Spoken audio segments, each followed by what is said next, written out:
Alright, so a lot of brands overcomplicate this, and I'm going to make it as short as possible. I'm going to go over the exact post-purchase flow. If you really wanted to turn this into a 2-second video, you could pause this and just duplicate it. But for the most part, I want to explain exactly what is in every single email.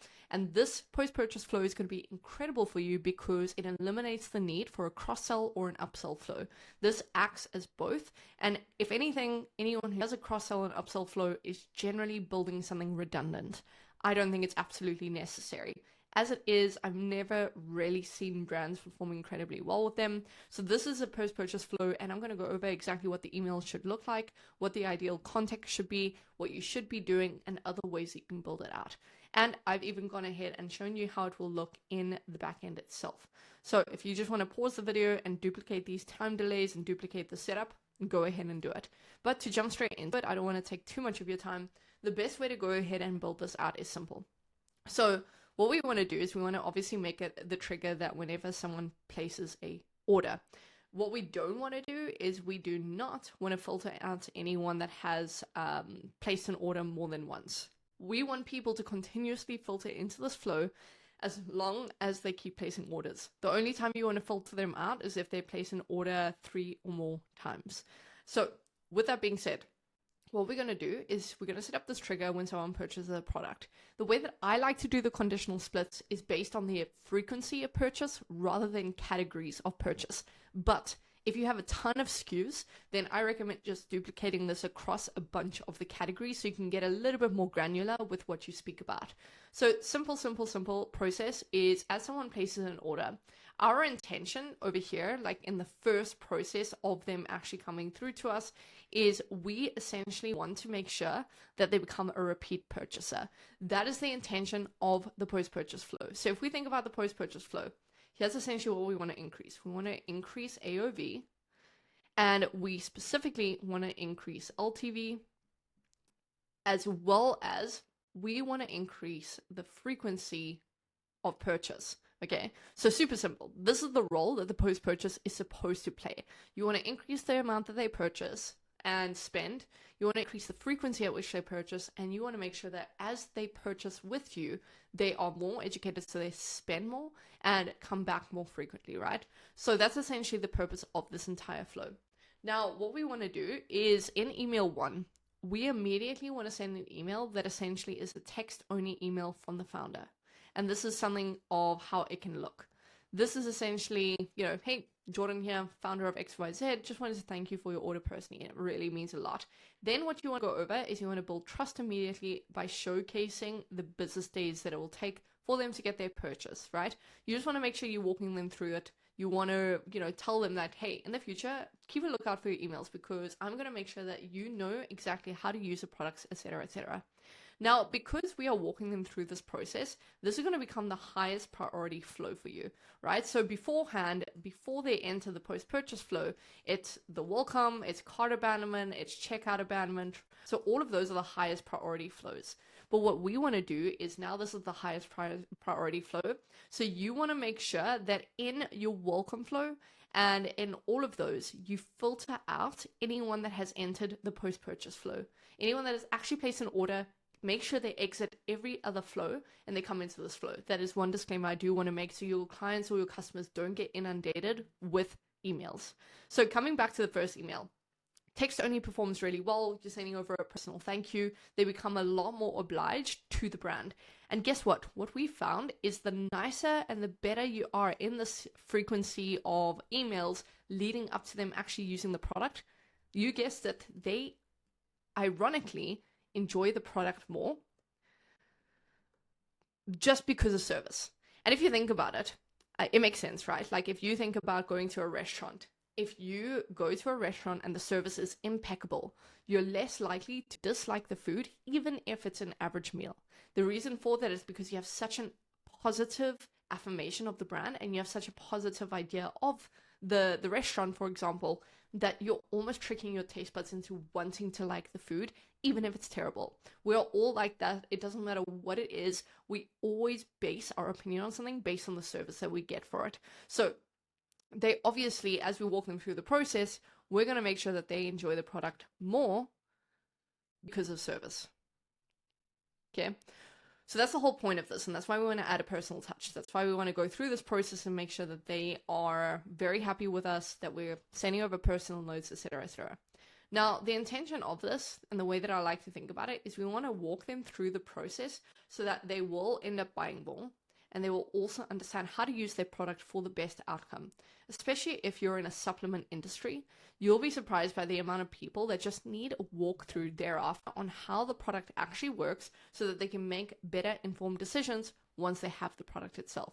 So, for example, if we go to the next email, it's pretty simple. We're essentially just coming here and we want to wait 3 days after we send the notice of their purchase. And we want to send them, hey, order arrives soon, you can track it here. Super short email. This is optional. Usually we leave this one out. So just make sure you know this is an optional email. And then we wait 7 days. The reason we wait 7 days is because we're absolutely sure that they've gotten their product. But this time delay, you need to make sure that you make the time delay an average time delay until they have their product. So each brand is different. Whenever you ship out your product and you're sure that they will have it by that time, we like to be, based on worst case scenario.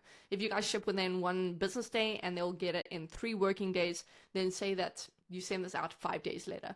You need to adjust this based on your brand shipping. From there, what we're doing is we're sending over an educational email that says, hey, are you using your product correctly? And what we're doing here is we are essentially running them to how to use the product that they specifically chose. And that's why you might want to split this into categories instead of frequency of purchase. So what we're doing is we're saying, hey, here's how to use your product. Here's a dosage guide. Here's where to use your product. So for example, if you're a supplement brand that sells products based on sleep, then what we would go ahead and do is we would walk them through the sleep, how best to take a product and how best to take it when it will help with their sleep.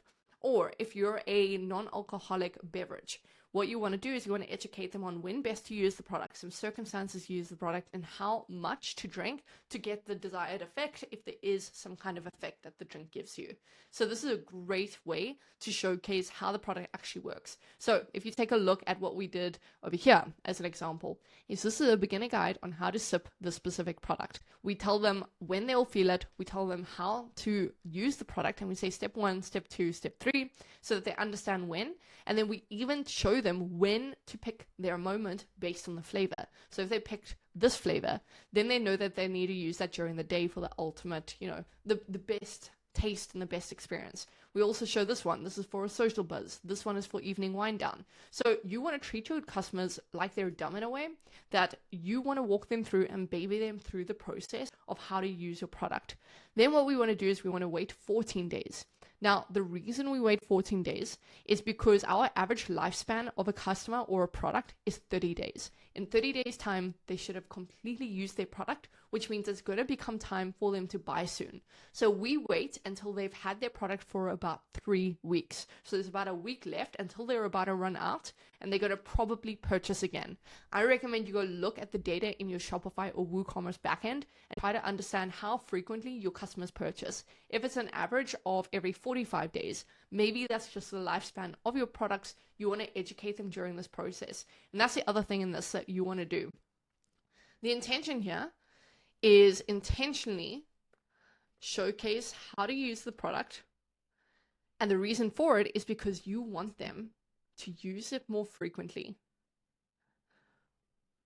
so that they actually repeat purchase, right? So think about it. You want to educate your customers in a way that they understand how to use the product best, but also helps you unintentionally get repeat purchases in a shorter amount of time. So if you sell a sleep product and they're supposed to take it every single day, but you see that your average lifespan is actually 2 months, then you know your customers are only taking it every second day, or they don't actually know when they're supposed to take it. And so you want to educate on frequency, or you want to educate on use cases so that you can get them to use the product as correctly as possible. And not only that, this also means that they're actually going to use the products correctly, which means that they get the best results. So the whole way that you need to think about this email 3, which is the most important email of this entire flow, is you want to give them enough information that will increase their frequency of purchase and also make sure that they're a converted customer because you've given them guidelines on how to get the best results. That's essentially it. Then we want to obviously wait this period of time that we know they're probably going to repurchase soon. And so what we want to do is this is where we want to push an upsell or a resell and cross-sell opportunity. So this is where we want to say, hey, by the way, you're probably coming close to your purchase kind of expiring, or you probably finished your purchase by now. So what we want to do is we want to remind you to refill here. And by the way, since you purchased this last time, we want to show you other flavors. So this is where we push other flavors, or the higher milligram, if obviously we're a supplement brand, works in the same category. Okay, so the way that this will work, if you're in a supplement brand industry, listen up, and if you're a clothing brand, I'll get to that as well, something similar. So let's just say you're a supplement brand. The way that we do this is we would essentially show them, hey, it is time for you to purchase again. You recently purchased the peach flavor. Now, something that we usually pair with it is the watermelon flavor. Most customers generally actually prefer this one, so we recommend you purchase it with, try a new flavor, and we think that you'll really love it. Then what we also do is, let's just say you sell gummies and you sell 20 milligram and then 40 milligram, for example. What we do is we try to upsell them on the higher milligram product, which also happens to be higher in price, which means that just from this initial flow, you're increasing AOV, which means that you're increasing lifetime value, which means that you're also increasing the frequency of purchase because you've nailed everything. AOV, you're upselling and cross-selling, right? LTV, again, long-term, they're going to keep increasing frequency of purchase and they're going to buy more expensive products. And then frequency, you are reminding them how to use the product. So this is the how of how to use the product. Super simple. And so let's just say that you're a clothing brand. The way that I would do it is in email 3, you want to showcase other styles that they could pair those jeans with or that shirt with or whatever it is. Then in this last email, again, you can do a styling, or you can say, hey, by the way, usually people like to get these jeans as well. They're very similar. They fit the these kind of styles that you're looking for, etc., etc. So you can handle it however you want. Now we're going to conditional split, where if they've placed 2 orders, this is where a lot of value is going to come in. Now, obviously, they're going to place an order and they're going to go back into this process, but you want to wait a specific amount of time. So here, you want to add a time delay. And this time delay, so let's just say time. And so what this time delay will be is it's essentially going to be, let's just say that we want to add a time delay of 5 days or something, just so they're not being inundated with emails, since they're going to get this one and then they're immediately going to place an order for their second time. You want to make sure that they're kind of being engaged, or you can delay by hours. You can think about how you want to do this. But essentially, they're going to filter into this if they place an order twice. And what we're going to do with this one is we're going to say, hey, thank you for coming back. By the way, you can save like $6 every single time that you purchase just by becoming a frequent purchaser. And so this way, we're encouraging subscribe and save without actually having to build a different flow for that. And the reason why we put it in this email slot as they place a second order, rather than in this slot where, they're about to place their second order, is because these are the people that are the most primed. You can guarantee that they like your product because they've just placed a second order. And so what we want to do is we want to capitalize on their interest and we want to push them to subscribe and save for the next purchase.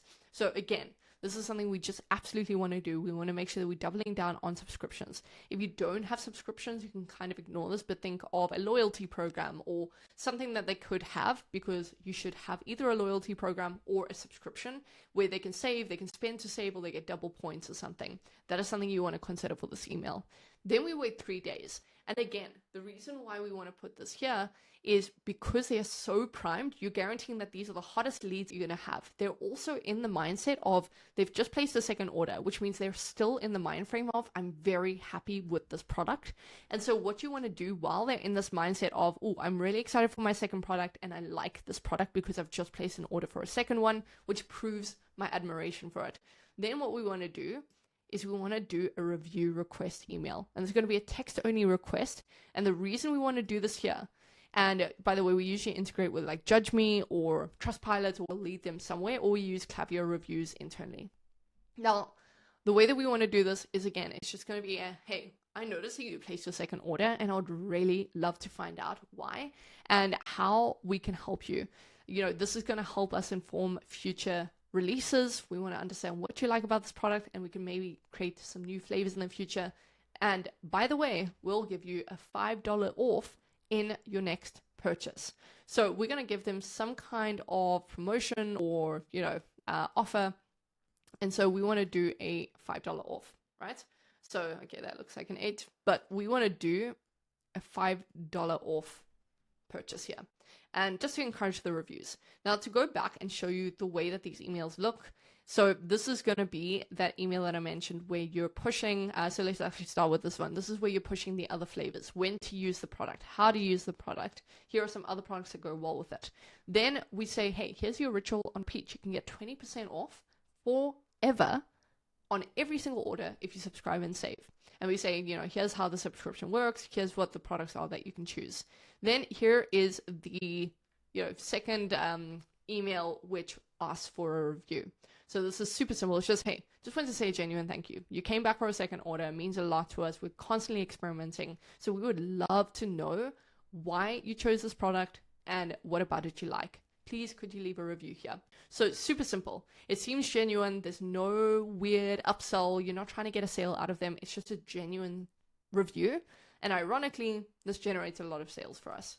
And then when we get to the third purchases, so anyone that's placed an order 3 or more times, essentially we want to send another plain text reminder or email. And we'll say, look, this is the third time. I want to send you a personal thank you note, and you want to make it seem as personal as possible. You can either send them a free gift, or you can do something, or you can say something here. Or you can exclude this email. You don't necessarily have to do this one, but the one I highly recommend you do is you wait 3 days, and then you want to introduce them to the VIP section, right? So this is going to be incredibly important, is that you want to mention that, hey, you've just placed your third order. We really appreciate you. So here's $5 store credit for the next time that you purchase, plus you get entry into our VIP club. This means you're going to get the higher discounts than everyone else on sales dates like Black Friday, Cyber Monday. You get first access to product releases, etc., etc. So again, this is going to make them feel very exclusive, and it's going to make sure that they know that they're in a unique position within the company, and they're going to keep rebuying. And this is where you will enter them into the VIP flow, okay? So super simple. This is essentially how the entire flow looks. I know it looks crazy messy right now, but that's essentially how it will look. It is a very, very simple flow. And, you know, this is the best way to set something up. You know what the emails look like. You know what the structure looks like. So I recommend you rewatch this now that you have a full understanding. And you can make iterations, by the way. This works for every single brand, every single industry. You just have to apply the thinking to it. But overall, what you want to focus on is increasing AOV, increasing frequency of purchase, and increasing LTV. Those are the most important things. And the post-purchase does this incredibly well. So as soon as someone places an order, exclude them from the welcome flow, exclude them from the cart abandonment and the chat abandonment, and make sure that they enter into the post-purchase flow. This is the most important thing that you're going to send to your purchases. And you probably want to exclude them from any campaigns as well. Again, what we like to say is our rule of thumb is if they've placed an order, we want to exclude them from all campaigns in the next 7 days minimum. They're not going to place another order in that time unless it's for a friend, but even then, probably not. And so yeah, this gives you a really good idea. Hope it was valuable, to the point, and hopefully you can go pull this out. I'd be curious to know how it does for you guys. But I'll see you in the next one.